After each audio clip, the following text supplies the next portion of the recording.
Čo sa to deje? Počujete to? Toto som ja.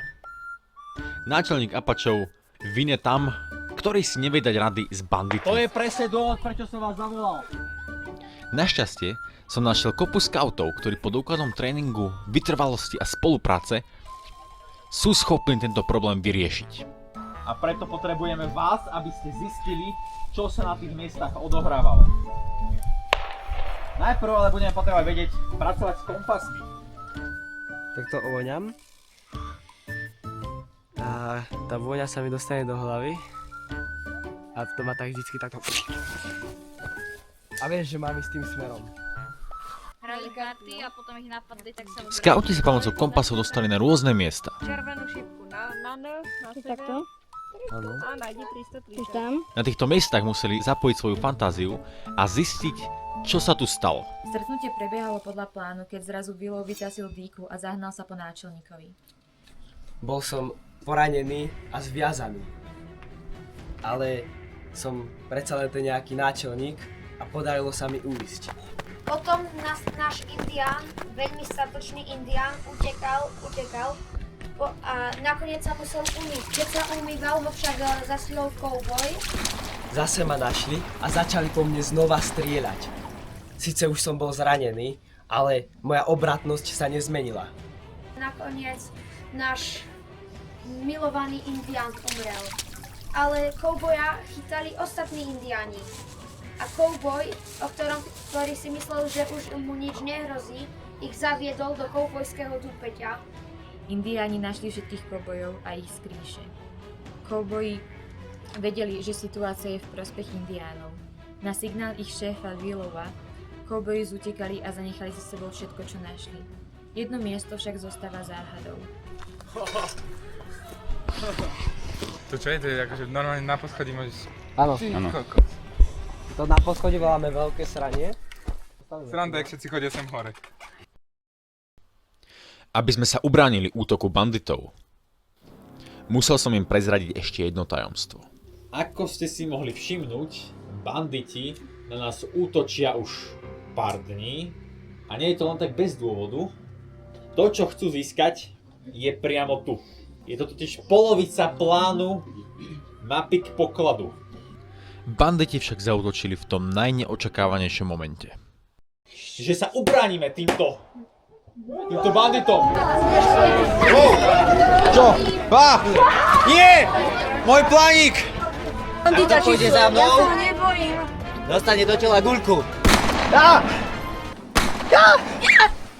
To chce poriadny plán! Má niekto nejaké nápady? Zoberieme to zlato a potom im dáme tú mapu. OK!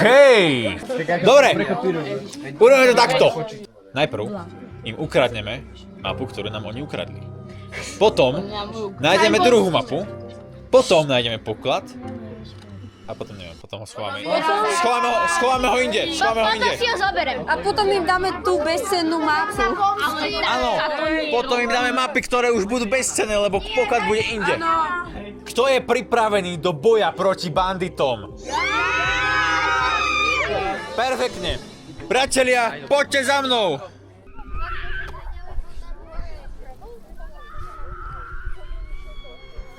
Po dlhom obliehaní tábora banditov a neustálom vydávaní strašidelných zvukov, banditi zutekali aj s mapou.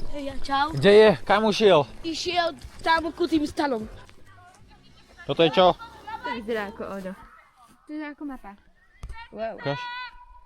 Máme tu mapu! Vypadla mu! Tu je! Maťo, Dorčíko to zakopol. Vyzerá ako z dreva, no. Hej. A to je reálne pekné. Na ďalší deň sme urýchlene prešli na fázu 2. Vydali sme sa hľadať druhú polovicu plánu. Poď, Miško.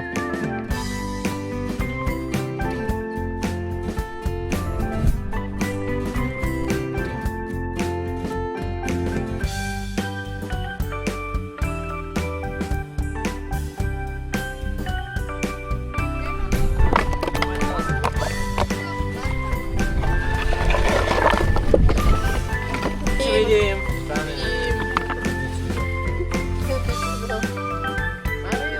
A padáme preč. nejakých obrovských hubách. Mapu sme našli. Ale keď sme sa vrátili do tábora, čakalo nás nemilé prekvapenie. Toto vzácne platidlo získate. Banditi pochytali rukojemníkov a požadovali veľmi vysoké výkupné. To už si vy určite ako, ale zajtra diel to pôjde do stavník. Museli sme sa naučiť, ako prepadnúť dostavník. Bohom. Bude to veľa peňazí, ale my to zvládneme, že? Ideme zbierať! To je správne, to je... Poď sa zajem, poď sa zajem! Áno, dobre, ďakujem. Budeme potrebovať skutočný tréning. Jeden tým vždy pôjde s dostavníkom a zabíjať sa bude šiškami.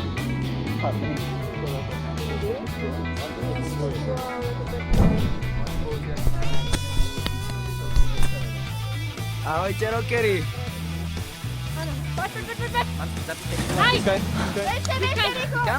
Je to tu? A bolo...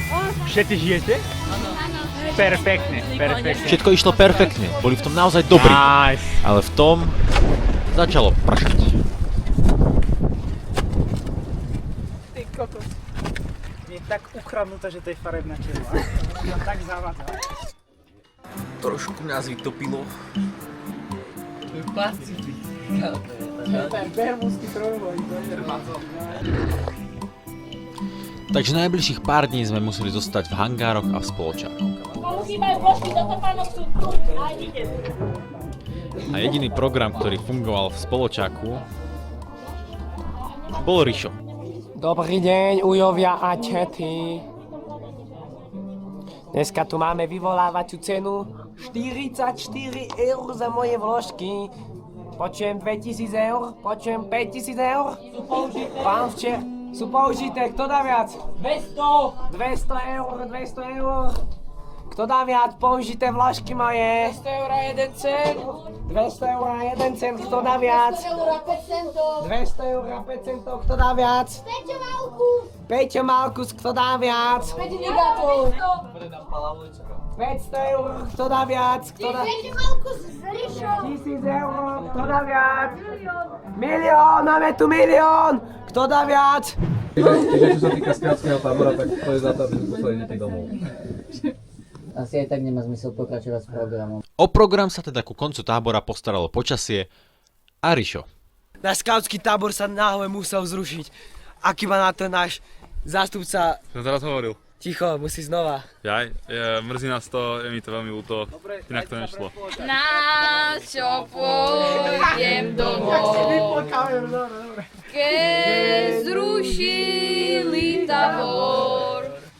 Hangár premočený, oblečenie suché není, na čo pôjdem domov.